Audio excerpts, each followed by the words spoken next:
Welcome to the ITSP Magazine Podcast Network. You are about to listen to an episode of the Audio Signals podcast with Marco Ciappelli. In this new season, Audio Signals is repositioning its antennas, focusing not just on the stories, but on the storytellers. In our modern hybrid analog-digital society, the art of storytelling has never been more vital or displayed such a diverse array of forms. Recognizing this, our conversations will spotlight the narrators, providing a unique exploration into the minds behind the narratives.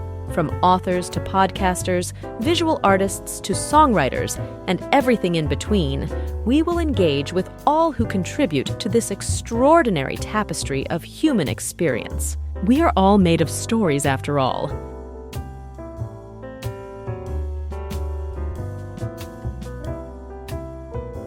Hello everybody, this is Marco Ciappelli on another episode of Audio Signals podcast. As you probably know by now, I use the radio metaphor. I love old school radio, and I said lately that I've repositioned the antennas for this show.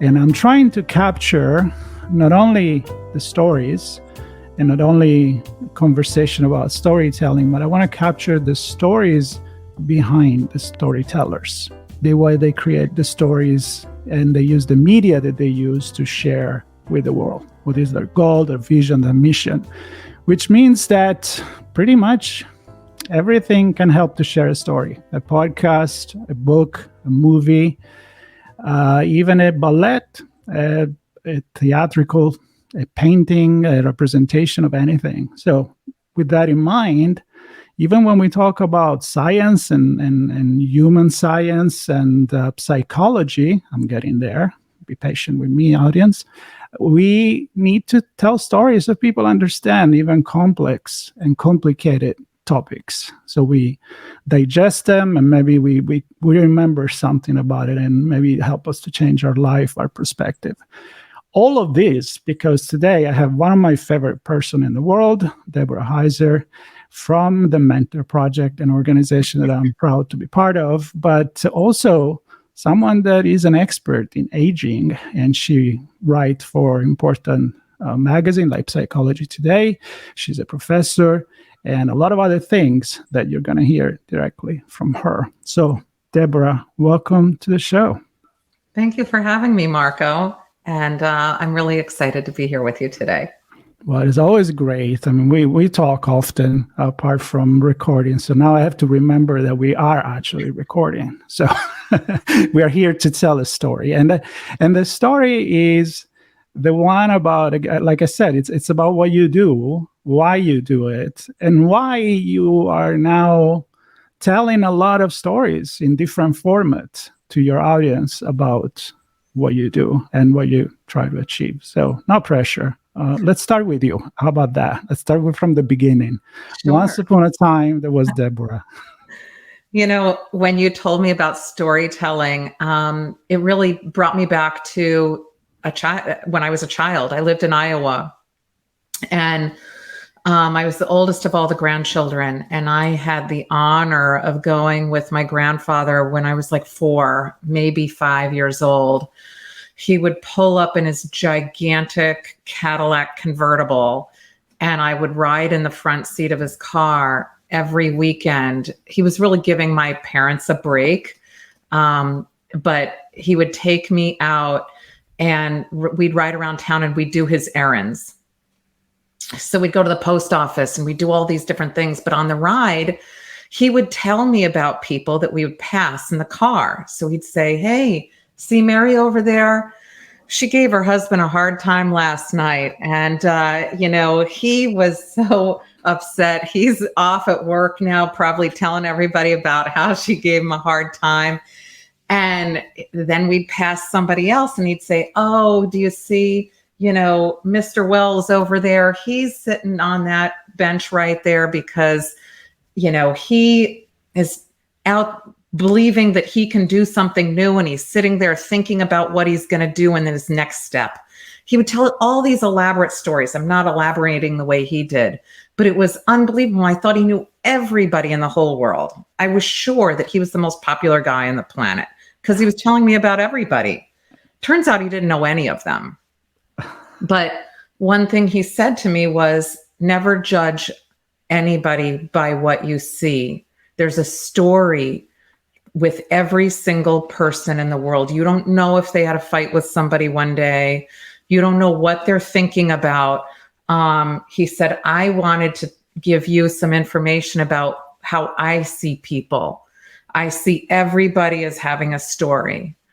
And that was incredibly important to me because my grandfather was also at that time the president of the NAACP in Iowa, and he was white and he was Catholic. And we would go on these trips into places like Sambo's. That was the name of this pancake house, like, please. But we'd go in there and they wouldn't serve us. They would say, we're not serving you, because they didn't like him. They thought that he was somebody who, they just didn't like him. So we would sit down and they wouldn't serve us. They'd give us a hard time. And he would tell me, that person is having a hard time because they have a hard life at home. That person isn't serving us because they don't get along with other people elsewhere. He gave me a context that I was able to sort of see and feel, because when I would go in there, I'd be embarrassed to be with him. As a little kid, and I was, people weren't proudly looking at the granddaughter like most people do and say, oh, what a cute granddaughter. They were looking at him saying negative things and me. So learning that there was a story behind people who were nice to you and not nice to you and people you didn't know really made me think I need to go into a profession where I can work with people and understand people. And that was so valuable to me, to learn the importance of storytelling. Well, that alone is a great start for our conversation. A great story about stories, and I think that's relevant because you pretty much picture humanity. I always say we're all made of stories, and I think about the prehistoric time when people maybe will only be able to share knowledge because of oral storytelling, and then we kind of created with technology, the printing and sculpting and writing by hands, and I kind of jump ahead of time. Then the printing block with Gutenberg, and then radio and the internet and everything else that we have nowadays, because we have that need. We have that need, I think, to understand. And I love how you need to think that everybody has not only a story to tell, but maybe a battle to fight with his own. Everybody, I think the people that looks the happiest, maybe they're the more miserable of all. I don't know. Sometimes it's better to be who you are. So with that in mind, I think, was that the key to make you study psychology and become who you are? And maybe we should tell our audience what is your daily job as well. So that was one of the keys that really made me always see people in a different way. Like, I never thought that somebody was exactly as they are on the outside. Because that primed me to think there's a whole lot of stuff going on behind the scenes. I didn't decide to become a psychologist. I'm an applied developmental psychologist with a specialty in aging, and was an aging researcher for many years. And the reason I fell into that was with my grandmother. And that was the wife of the grandfather who was telling me all of this that I would go out with every week. She was one of my favorite people in the world. And I would go down to visit her all the time in Florida from New York.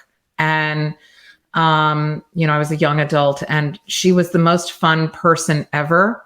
She was the type that you could go without any clothes and just wear hers because she wore fashionable, nice clothing. And so as a teenager, that was kind of pretty awesome. So she, one visit, wasn't herself. I brought her a book. She said, I don't want it. And she was never surly. And she was giving me all kinds of negative feedback for anything I'd say.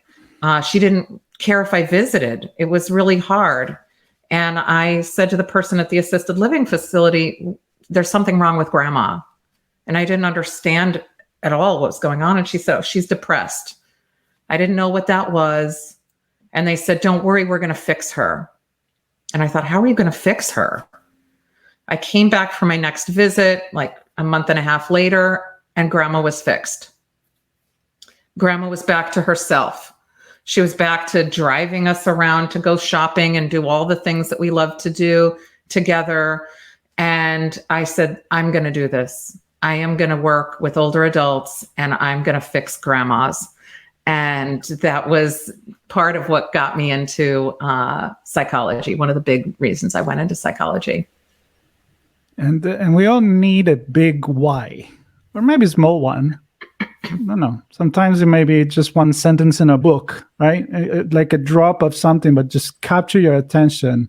And sometimes we learn by our own experience. That's a good thing. But I think even a better thing is to learn vicariously through other people's experience. We don't always have to make the mistake. Why don't we try to other people to avoid it, or like share our knowledge? Now I'm going kind of in the mentoring part. I think we talked about that last time, but I love the fact that the people that succeed in what they do, they really have. It's not just the money. It's not just choosing a profession that is, I don't know, fashionable or something that people look at you and make you feel important, but it's really doing what you feel inside. And the fact that you're doing this because your grandparents inspired to do that, it's really cool. So let's talk about now, how do you apply and share your own story with your audience on the magazines? I know you've been on TEDx speaking. So talking about storytelling, how do you try to tell this story that inspire you to others so that you can fix grandmas and grandpas?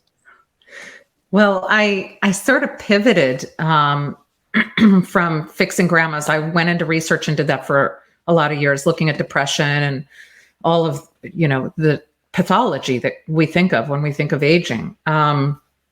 And I went to a conference and somebody said to me, so what do we have to look forward to as we grow older?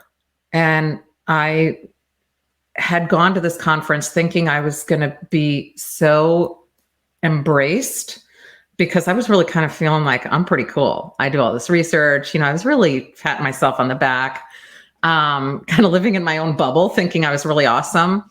And I got there and I wanted to talk about all this stuff I was doing, like depression research, essentially fixing grandmas.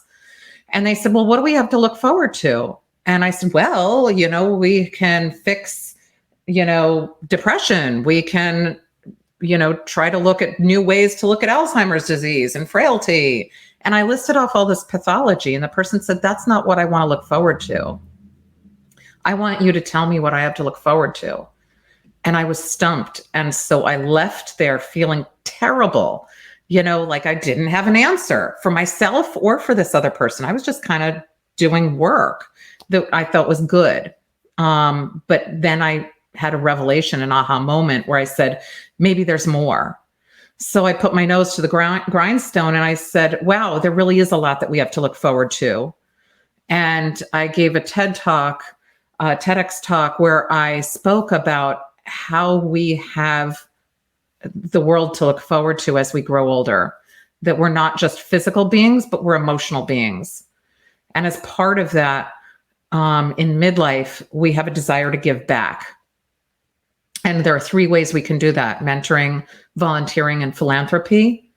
And mentoring is the most powerful, in my personal opinion, because we're giving a piece of ourselves to someone else.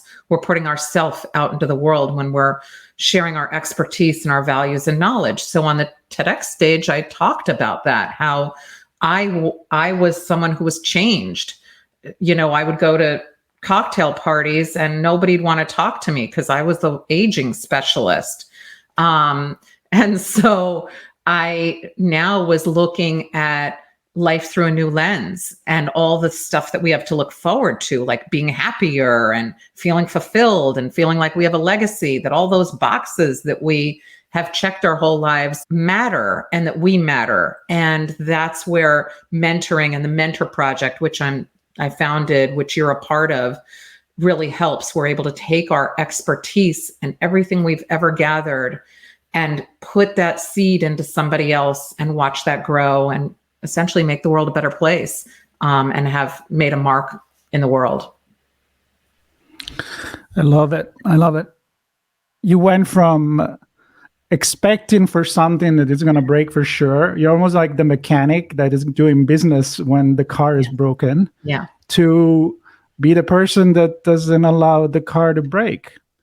In a way, it's preventive instead of reactive. It's proactive in a way. So how do people respond to that? And then we'll go into your technique to share the story and the knowledge. But so you say you were not the popular one at the party. So like, oh, who knows what she's going to talk about? But then it changed, because kind of like, oh, I want to know. I want to pick her brain and see what's going on. So how do people react when a different reality that you could create versus the inevitable misery that people expect? I'd say I'm still not popular at cocktail parties, but I'd say that that there's almost a sigh of relief in a way that people get. I wouldn't say that they come away feeling optimistic, but there's a sense of relief to know that we're not just that we're not looking forward to a whole lot of negative. And the way I like to describe that is that when we think of age and growing older, we think of it in terms of a steep mountain that we climb, from birth. We learn to walk and talk and do all the things, run fast, etc. And then it's a slow, steady decline. That's like the mountain is going down now. No one likes that. That's where I was. This is a time that, I was explaining, yay, let's talk about all the things that we don't want to have happen to us, like walkers, frailty, reading glasses, everything else that we don't like. Well, what I try to explain to people is that at the same time that we have that happening, we have our emotional growth, which goes up, and that never declines. And that's really when people say, what do you want to be? What do you want for your kids? I want them to grow up to be happy. You don't say, I want them to grow up and run fast. You say, what I want when I get older is to feel fulfilled and happy. We're always talking about our emotional trajectory, but we always default to the physical trajectory. So when I remind them of the emotional one, it's like they go, oh, good. There's something there for me. So that's what I'd say. Yeah. And do you use metaphors to share these stories? Kind of channeling grandpa, making up stuff just for making the points? Because I do that all the time. I mean, I go by metaphor because I feel like with metaphor, you make something hard to understand more relatable. Yeah, I usually, which is kind of funny, I tell people, pretend I'm your stockbroker and I'm giving you 2 stock portfolio options. One is a steep, steady incline with a slow, steady decline. And the other one goes up and never comes down. Which would you choose? And no one chooses the physical option. They all choose the emotional option. And I say, that's life. You're choosing the emotional trajectory in life. So that's where I go with that. And people inevitably get it when I put it that way. No one would want to invest in the physical stock portfolio option. Right. So with that, you created the Mentor Project, and there's no need to talk about the Mentor Project because there's plenty of podcasts up. But you started telling this to individuals, to the people in the Mentor Project. You taught to your clients, you taught to when you go to do the speaking session. But let's move into the reason why then you decide to say, well, I got the opportunity to write on a big, very well-known magazine where I can make, instead of making the difference on one person, which is great, I can make the difference for many people. And then you have your Substack, you write your own article, and now you are, and that's the reason, one of the reasons why you're here, starting a podcast that goes with that. And it's called After 40, go figure. And so embracing, let's say, the technology and all the different media that we can use to do the storytelling is like, was it something that came easy to you because you're already a speaker, or is something that you had to force yourself to not have this kind of one-on-one or a stage in front of few people, but try to really reach a lot? Because for some people come easy, and for some people not that easy. So where are you standing there as a storyteller? I had to start teaching because I'm so afraid of public speaking and even podcasts and all of that I went out and taught. It was a form of, my own treating myself in terms of my fear of speaking, to sort of desensitize myself to it. And I'm still doing it now years later. So in terms of, was that easy for me? No. It's easier now for me. I feel a lot more comfortable. I can express myself without having a ton of anxiety. But the thing that is the big change is that I've been able to, why it got easier is because as I started to write, and after I did the TEDx talk, I got so much feedback from people that I'd never met, that I had no idea, listened to a single podcast or read a single thing, who said, I needed this. It's like you're speaking to me because there isn't anything positive out there. That's exactly how I felt, or gives me some hope. And so now I feel more empowered to tell the stories that I'm able to tell, because I know that people get something from it.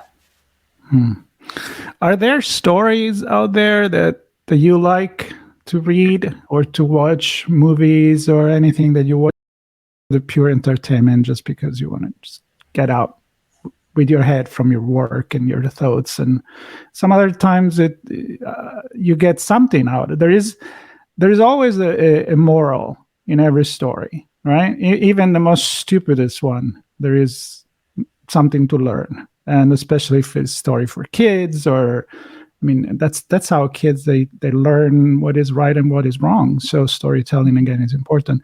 Is there something that inspires you to say, okay, that's the kind of stories that I like to hear? May not even have anything to do with your profession. Just curious. Yeah, I will say there have been a bunch that have. I'll start with The Little Engine That Could. That's like a little golden book. That was one of my first. I was obsessed with that when I was young. And I think that is, one thing. Then, throughout my life, I loved Siddhartha. I loved all kinds of books. They all have the same sort of theme to them, where it is following a path and getting to a place that you want to journey to. That's kind of what I always love, are those kinds of stories that I can do this, or, the path it'll lead to some kind of a path. Those tend to be the stories that I really like. I find those engaging, and there's usually some kind of a human story element to them that really isn't always expressed on the surface, but you get to see deeper into what the character is. And it seems to me, even looking into kind of what you said before, it's not about looking to the fast gain. Again, when you have to choose on the stock investment, but Siddhartha took him a while to get to Nirvana, a lot of time sitting under that tree too. And kind of discovering yourself, who you really are. I think that could be another message. So let's talk about the podcast. I'm curious. It's pretty much fresh, just started. It took me a while to convince you to have one. And like, she has story to tell, so we should. What are you envisioning to do there with that medium to reach a bigger result, a larger audience, maybe, when you combine the other things that you're already doing? The idea for After 40 is really to talk about everything after 40 that we have to look forward to.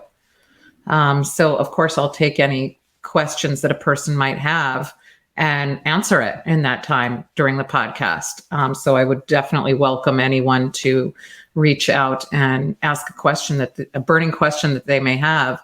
But usually I will be going to the resources that I have that I already know the milestones that people are hitting, that they have had questions about, and we'll be talking about those and what we can expect, and how we can deal with them, and how we might be flipping the switch, and how we look at some of these concepts, and how we can incorporate them into our long-term vision for our life.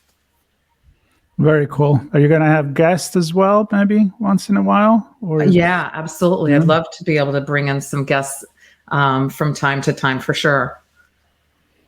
I hope you'll be a guest. I'd love to hear about your mom and dad, how you're working on your mom and dad. Well, that's funny because I'm working in this day to be presented as a potential guest on show, because people are like, you know what, why you just need to be the host, just be the guest. And I'm like, yeah, that's easier. I can do that. So yeah, I'll come for sure. Excellent. Awesome. Anyone else that you have in mind? Not much the name, because maybe you haven't anybody committed at this time, or you didn't even got to reach out, but the kind of people. Would you want to talk to the people that are dealing with something, the everyday people? Are you going to bring the academic? Are you going to bring authors, maybe they wrote a book, expert in other field? Yes. So some of the main things that I'd love to be able to do is to get people to talk about things that everybody has expressed an interest in, like finance. That seems to be something that people get overwhelmed with and thinking about. So I want to have some finance experts on. I want to definitely have some people to talk about, academics, to talk about some of the current ways that we're looking at some of the ideas in aging, wellness, all of that, and some of the things that we're not looking forward to as well. I'd like to get people to talk about their real life situations. We live in a sandwich generation. We also are caring for our parents, whether nearby or at a distance, to talk about how people are navigating that. What are the missteps? What are the things that people are looking at with that? I always get questions about downsizing. And one of the biggest ones that I always hear about are people who really are transitioning into retirement or a job change, and how that gets navigated. Because those are things that, there hasn't been a lot of guidance for people. So I'd love to be able to get people on to talk about that too. Okay. That sounds good. Like everyday situation that you may face. Now I have a question. So 40, been there, done that. I still don't feel like it, right? Okay. So a lot of people, and I guess me, when I was 40, especially in the early 40, you couldn't tell me that I had to think about aging. Screw that. I was playing beach volley, but then, you hit a point where, you become somebody that people say, sir, or how can I help you? And, you're not the kid anymore, even if maybe you don't look your age. So why 40? Because in our society, it doesn't look to me that 40 is someone that should be considered old. Because you're looking at the physical aspects of it. All the examples you were giving were physical. But you're right. I fell in the trap myself. Yeah, you set that trap and then fell in it. So when we're 40, we have emotional desires that change. This is a time when I bet you if you looked back in your time machine to 40, you would already become an expert in something. You were good at something. It's a time when we don't, when you first start out and you're working and you almost need a nap when you come home after work because it's so much new information that you're taking in, it's exhausting. By the time you hit 40, you know what you're doing. You also know who you are. You know what you like to do. You've sort of sloughed off your superficial friends and you've got a tighter knit group of people that you like to be with. they're your people, and so this is a time when we are looking to get ourselves a little more out into the world by putting ourselves out there. That may have been a time that you said, I want a podcast, I want to do something bigger. That's the time when people are trying to get themselves outside of their own physical body and out into the world in some way. So at 40, you may have been doing that. If you think back to it, you might have been, but that's when we are usually doing that. And that is a very midlife thing to do. Well, the whole time you're talking, I'm thinking like, I did brought up 2 or 3 examples that they were all physical. I even brought up the beach volley thing. Okay. But you're right.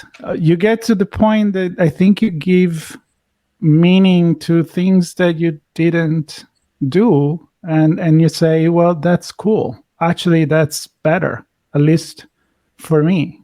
I feel I would rather get satisfaction from more mental activity than the physical activity, even if I still enjoy it. And I can't judge myself because, as you say, I don't run my 100 meters as fast as when I was 18 or 20 years old.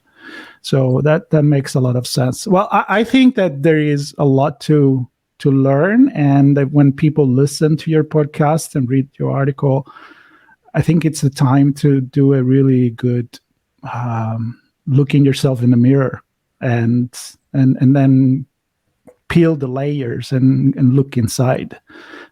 It may sound weird what I said, but it's not a scary thought. I didn't mean it that way. It's not the scary mirror, but it's really a way to look inside. And I think that it's inevitable. I did listen to your first episode, and even if they're short, and I like that because you can pack a lot in a short amount of time, it made me think. And I heard every single thing from you already that you say in that, but it's still, I needed that refresh. So I hope that people would join your 10, 15, maybe longer format when you have a guest, and then share with you how they reacted to it. I think that's the challenge, to put things out there. And maybe, there's always going to be somebody who's not going to like it. You're always going to get the thumbs down on YouTube, but as long as you have the majority, 95% up, you're doing something good. So, Deborah, I want to leave you the last couple of minutes, maybe to do a call to action. I know maybe you didn't prepare it, but for the show, and invite people to listen and to get to connect with you on social media, the Mentor Project. It's we are the host now. Close it. Okay. Well, I thank you, Marco, for having me on. I really appreciate it. And I always love speaking with you. You're always an amazing person to have a conversation with. My call to action for this is, hey, check out After 40. This is an opportunity for you to maybe get a little nugget here and there that might help you on this journey. So let's take this journey together. Make sure that if you have a question, go ahead, put it in the comments, send it to me. I will make sure to address it. But this is really a positive podcast that I'm hoping that you're really going to get excited about for things to look forward to. Feel free to check out my Psychology Today articles, as well as my Substack. And it's called Deborah Heiser. It is the right side of 40 for Psychology Today and for Substack. And of course, always check out the Mentor Project, because most midlifers have a desire to give back, and mentoring is one way you can do that. So other than that, I look forward to putting out another podcast very soon for After 40. Awesome. So everything that you said about connecting with you and finding your things, that will be in the notes for the podcast. Either you're watching it will be in the YouTube notes. If you're listening, will be in the podcast note. And that's it. Subscribe, stay tuned. And Deborah, thank you. Thank you so much for stopping by and sharing your story. Thank you. And I can't wait to have you on my show. All right. Done deal. Take care, everybody.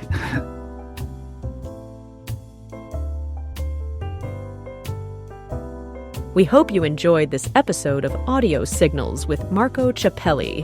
If you learned something new and this conversation made you think, then add this show to your favorite podcast player, subscribe to our YouTube channel, and share the ITSP Magazine Podcast Network with your friends, family, and colleagues. If you represent a company and wish to connect your brand to our conversations and our audience, visit itspmagazine.com to learn how to sponsor one or more of our shows. We hope you will come back for more stories and follow us on our journey.